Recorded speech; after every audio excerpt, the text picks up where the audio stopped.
Hello and welcome back to Cultist Simulator. Looks like we got some tentative evidence. Dang you, Inspector Wakefield. Dang you. Yeah, so, it looks like we have successfully deceived the monks, and we're just continuing off more or less where we were last time. We have sickness. Let's go ahead and heal our sickness. And so this is the traveling at night. To reach the stag door, I believe that all you really need is to want something enough.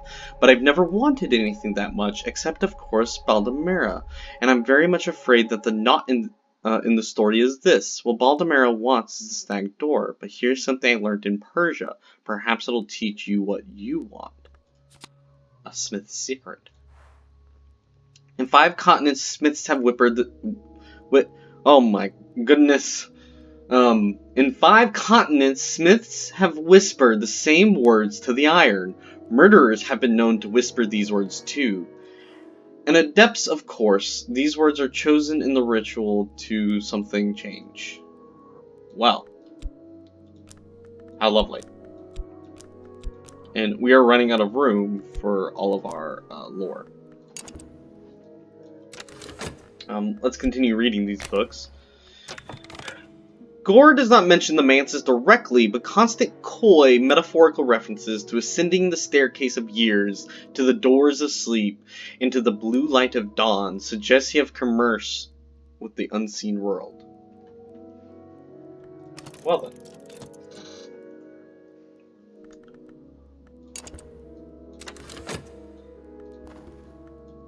And we have gotten our treasure.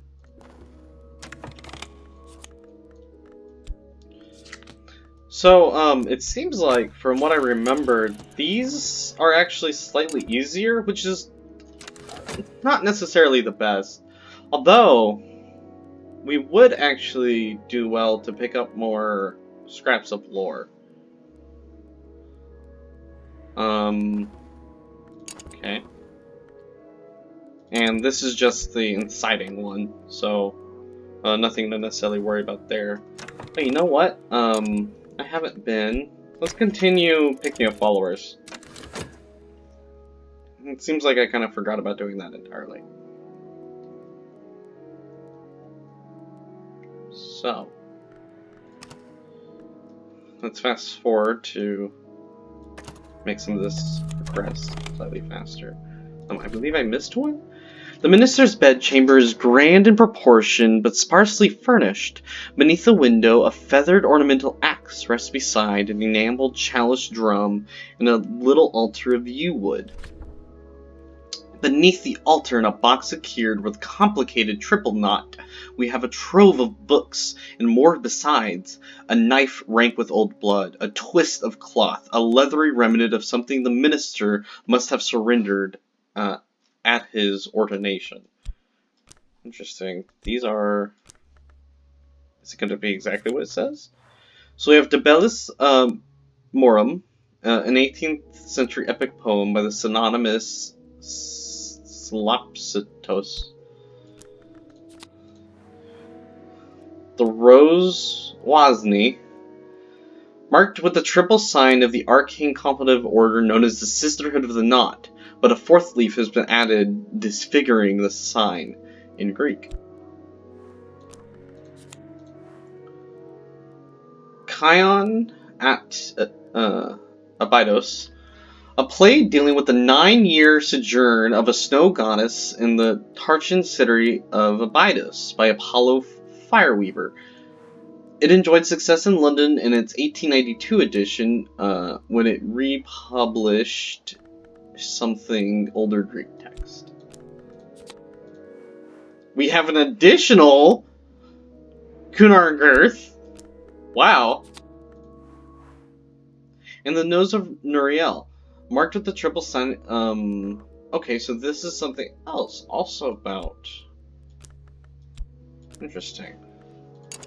So it seems like we decided not to take the knife or the claw. Just the books.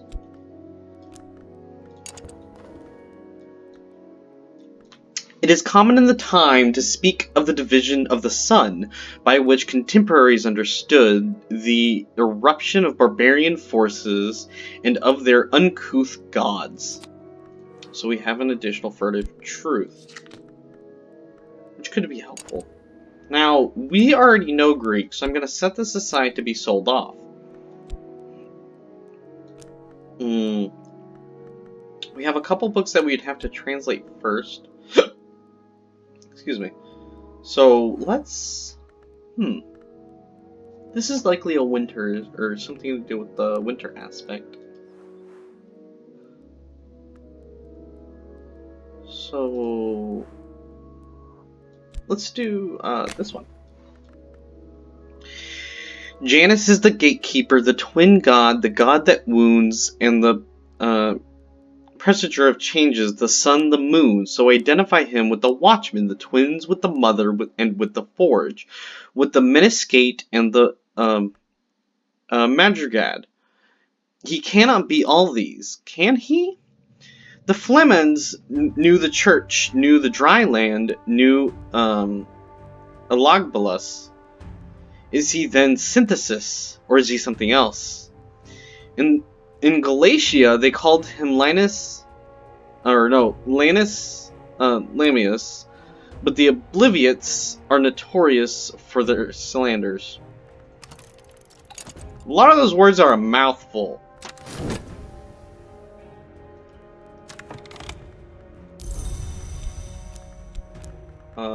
Let's see. So we haven't actually explored these areas. Let's continue. We're actually going to look for more of basic. I can't remember what they're called. The basic version of this lore. Okay. We will continue working at our job to make money. We can learn from each other. Okay. We're not exploring anywhere at the moment, which could possibly be a problem. So I don't think I'm going to try and hold on to the experienced swindler. I have definitely made use of them, however. Let's buy a book from Moreland's, even though we don't have enough books already. And I'm going to go ahead and slow down to normal.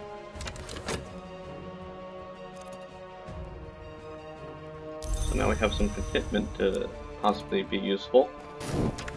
Ooh!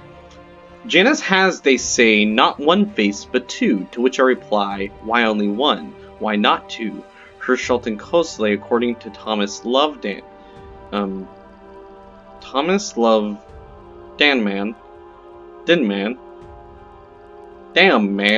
once agreed that Janus was all the gods and none, but later Herschelt insisted he was all the gods, and Cosley favored simply none.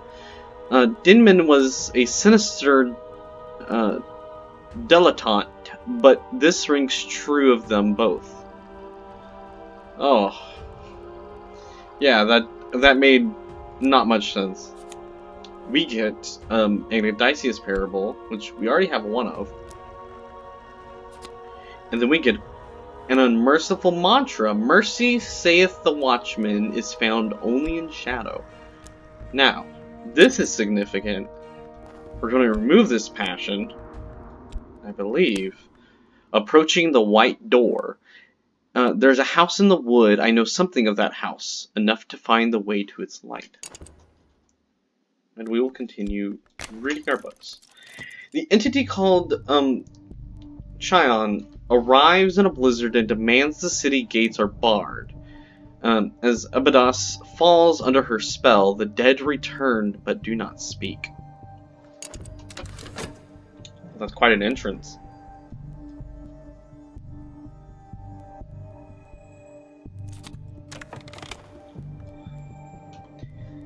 These are the bounds about the house, with their mists and their traces. This, the rock, called the Temple of the Wheel, high as a church spire, patched with black lichen and daubed with eye sides. I round it, and there ahead of me is the white door. The light of the house leaks round its edges.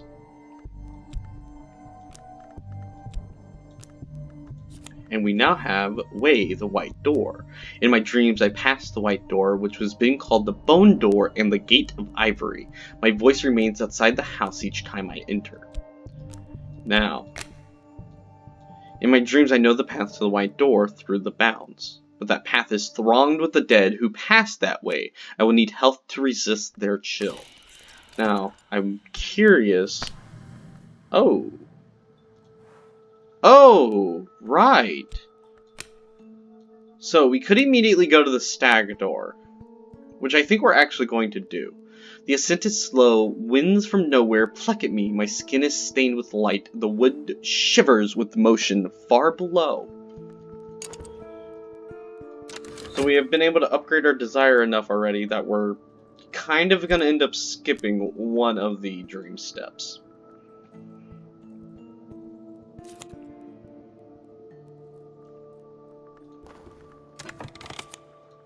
And Traveling at Night, Volume 1.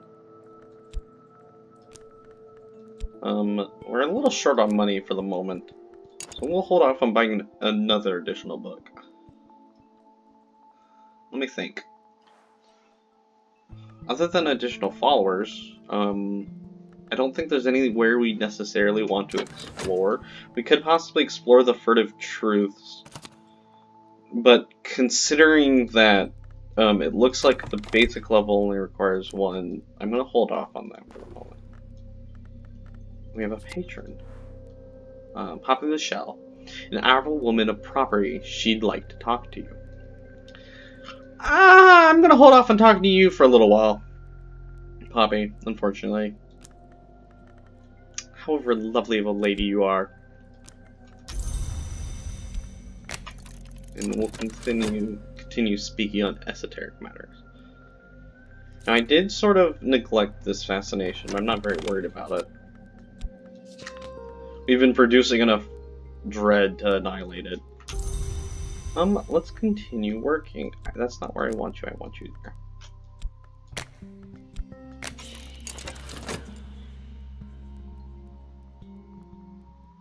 Okay. So as I said, exploring, we're not too worried about doing at the moment.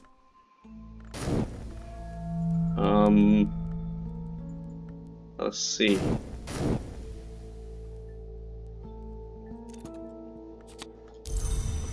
We do have a bit of restlessness.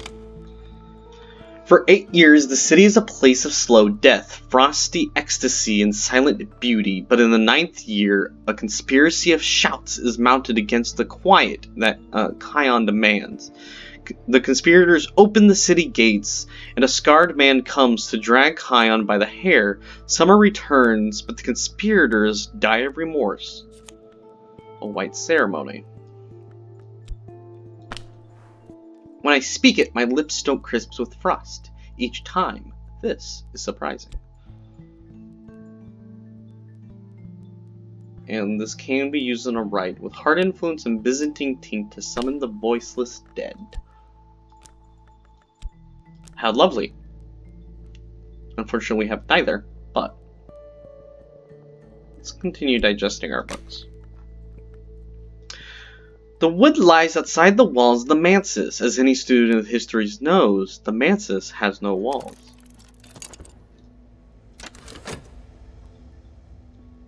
Nope. Thank you, autosave.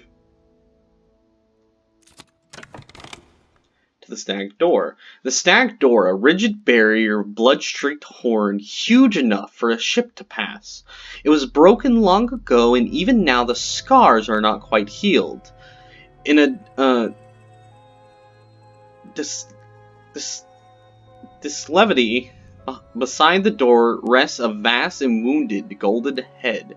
Its mouth would be large enough to swallow me were its jaw not shattered. It is the name Gibri, and it begins to intone a riddle.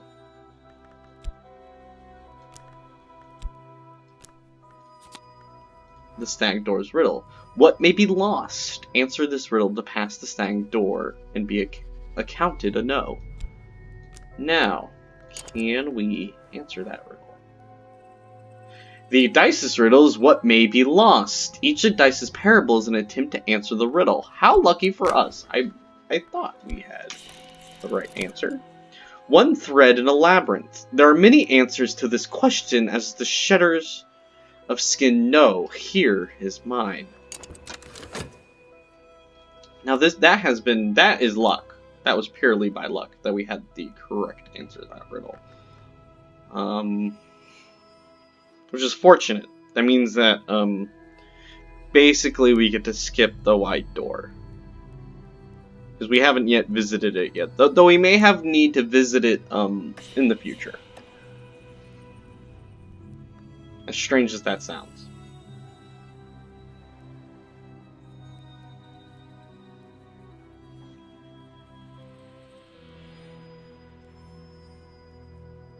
Now, so we have gotten our funds. And if you're wondering why I'm not doing both of these, I can't quite remember what the next position of Glubber and Glubber entails.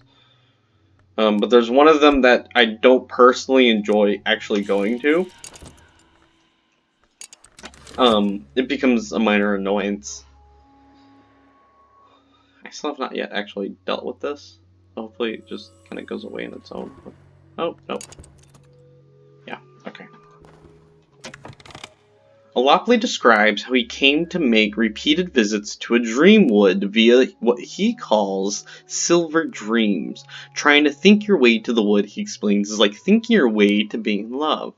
But I did find a secret that helped.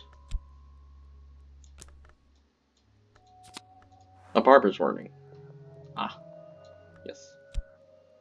I think we're starting to get rid of books that we should have studied earlier. The poem elliptically describes a war between beasts, weather phenomena, and arcane concepts. It's quite specific about their tactics.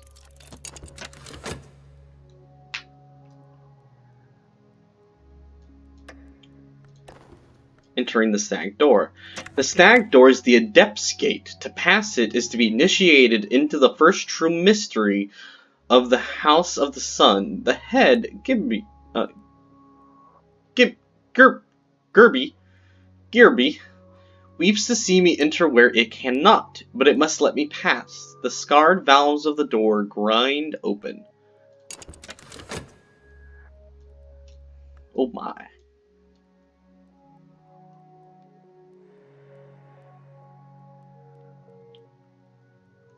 And we are hopefully getting a follower. We can go ahead and fast forward a little bit. Do.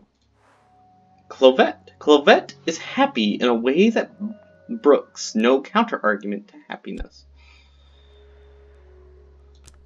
So that is helpful. Let me think. I think we'll continue looking at people to make our future beliefs. Oh.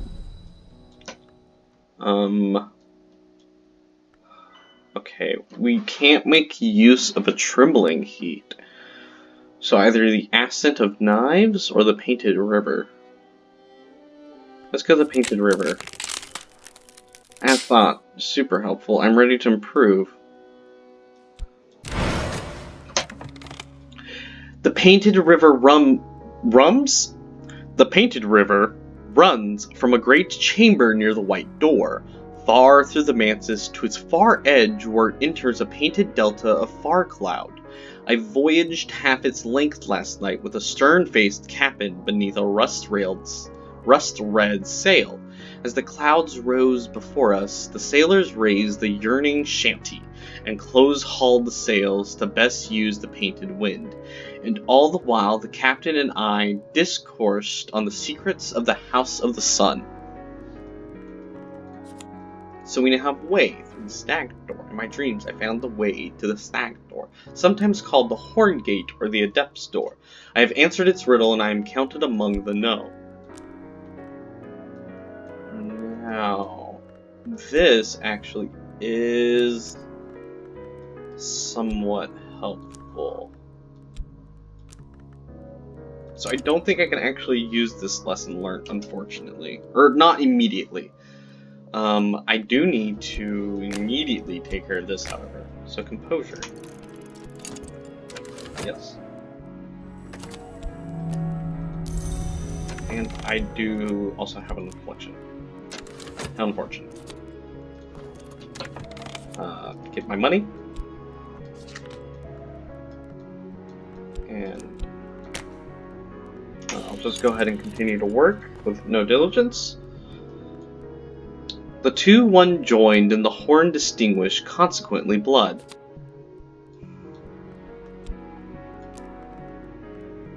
Okay, we will now...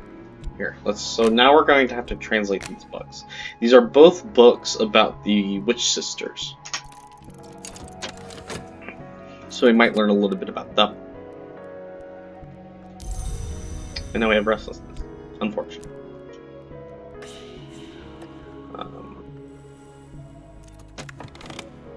So this was composure. Now we can heal.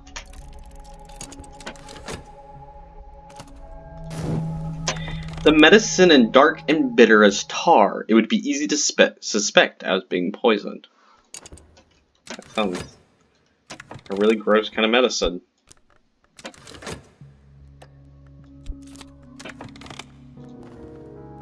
So we have now translated this one. Now the way I normally like to do this is let's go ahead and translate both before we read either.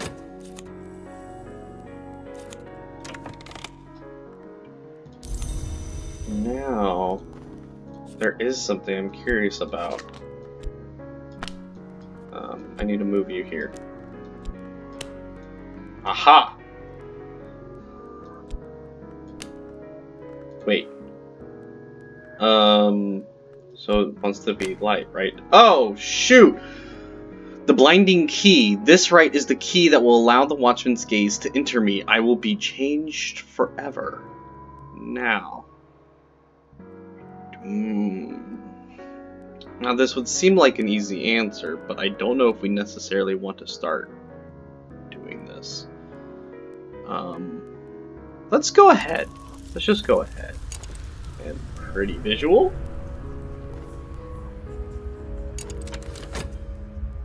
So this is progress. We're making actually quite quick progress. Pope Clifton, a bellowing and unorthodox Catholic with a mystic streak and an untrimmed beard.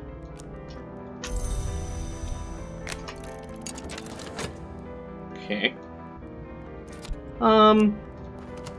Let's see, we've healed. And we fortunately don't have any notoriety at the moment.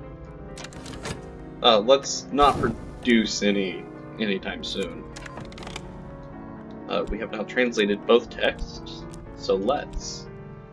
which ones? We'll read them in order.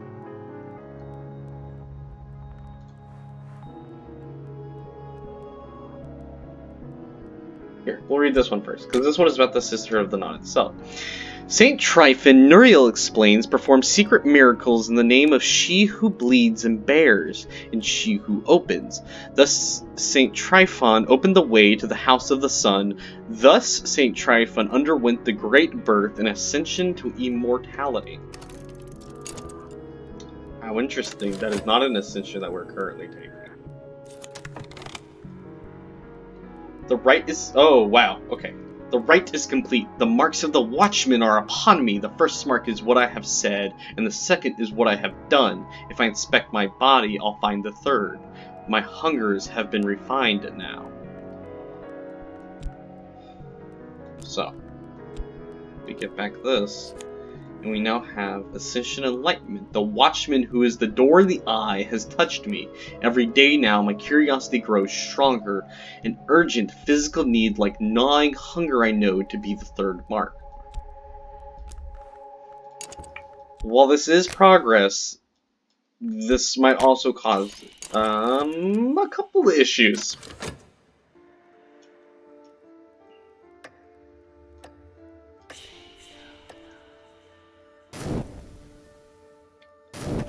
Um... Oh, great. Despair. Bleak thoughts. We don't have any... contentment at the moment, so we can't immediately get rid of this dread.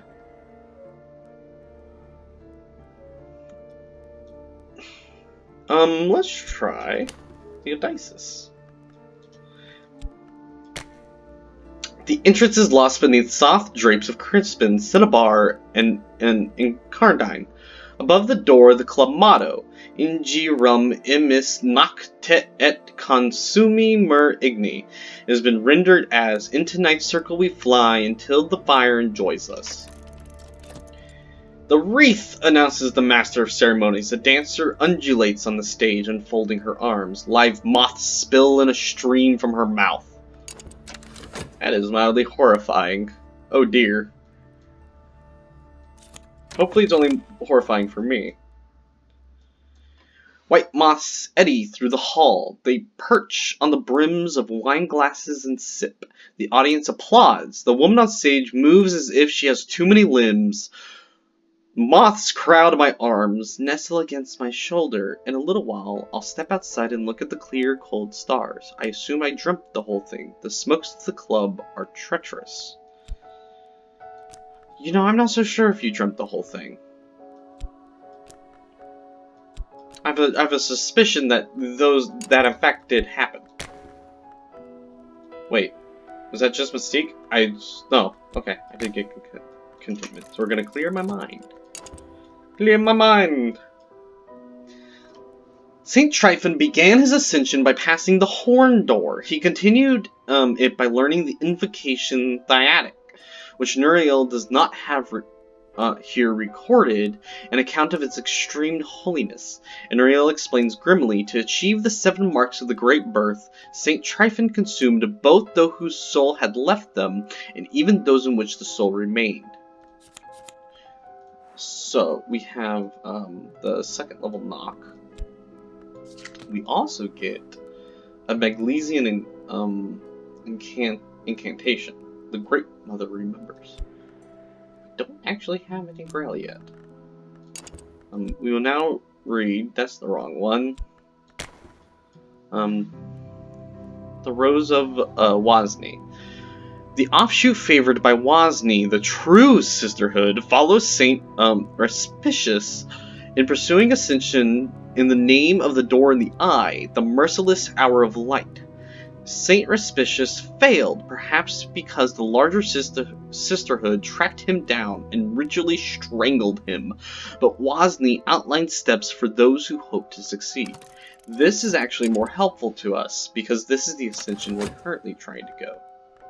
The Ascension Enlightenment.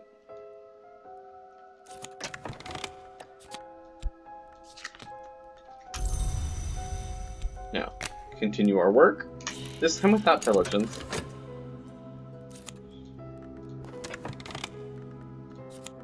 A hanger-on. Now, this particular hanger-on has a particular property. And what that property is hard to describe necessarily because it involves the way that you level guys up. But basically, of all of these guys, this is the one I like the least. What that means, however, is that of those that we like the least, we have uses for. So, would you like to join our cult? It's very nice. Very nice indeed. Oh, you know what? This actually does require me to first check something, because I just realized. This and this. Aha! Wait, no. And this! Dang it. No. I might be able to check with... Oh, I don't have anyone. Dang it. Okay. Well, we'll do this.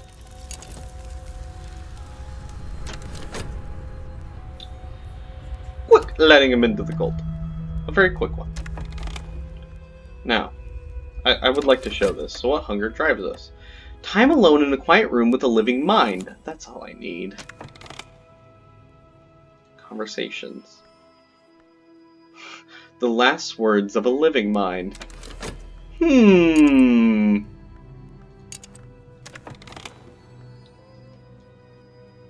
With that, however, that's where we're gonna leave this one off. I hope you guys enjoyed. Goodbye.